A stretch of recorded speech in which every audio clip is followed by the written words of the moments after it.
माजी आमदार रमेशदादा पाटील कोळी महासंघाचा अध्यक्ष आहे, राष्ट्रीय अध्यक्ष आहे. आणि खरं म्हणजे कोळ्यांचं अस्तित्व जे आहे ससूनगाव आणि आमची भाऊचा धक्का या दोन ठिकाणी पारंपरिक दृष्ट्या आम्ही गेले 60-70 वर्ष तिथे मच्छीमाराचा व्यवसाय, मच्छी पकडण्याचा तिकड व्यवसाय असतो, मच्छी वेचण्याचा तिथे प्रकार असतो, मच्छी विकण्याचा तर ह्या सगळ्या गोष्टी तिथे त्या गोडाऊनवर अवलंबून होते. आणि तिथे गोडाऊन या शासनाने सील केलेले, त्या निमित्ताने त्यांना विरोध म्हणून आज आम्ही उद्या 16 तारखेला मुख्य मोर्चा आयोजित केलेला आहे. त्या मुख्य मोर्चासाठी जवळपास 20 ते 25 हजार लोक आमचे जमणार आहेत.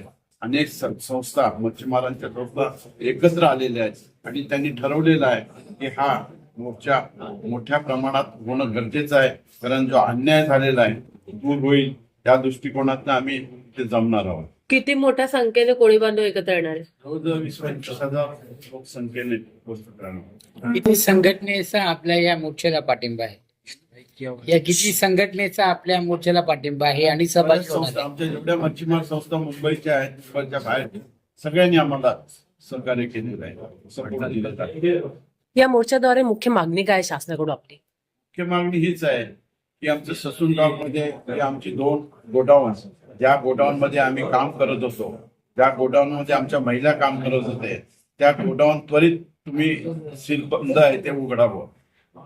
आणि जर आपली मागणी मान्य नाही झाली तर पुढील भूमिका काय असणार? भूमिका आम्ही ठरवू मोर्चानंतर काय करायचं ते. परंतु जोपर्यंत आम्ही मुख्यमंत्री महोदयांना भेटत नाही, जोपर्यंत त्यांना भेटल्यानंतरच आम्हाला त्यांच्या प्रतिक्रिया येईल. त्या आल्यानंतर आम्ही तो निर्णय घेणार आहोत. सर, 2000 चढाई सुरू आहे, पण अजूनपर्यंत काय आपल्या ज्या मागण्या आहेत त्या मान्य झालेल्या नाहीये. 2014 पासून अनेक सरकार बदलले, त्या सरकारमध्ये अनेक मुख्यमंत्री बदलले, ज्याच्यामध्ये निर्णय झालेले नाही. आताचे मुख्यमंत्री आहेत ते निर्णय घेणारे मुख्यमंत्री आहेत, त्यांच्यापर्यंत आम्ही पोहोचलो नाही. उद्या त्यांच्यापर्यंत आमचं निवेदन जाणार आहे, पोहोचणार आहोत, त्याच्यानंतर आम्ही निर्णय घेणार आहोत. धन्यवाद.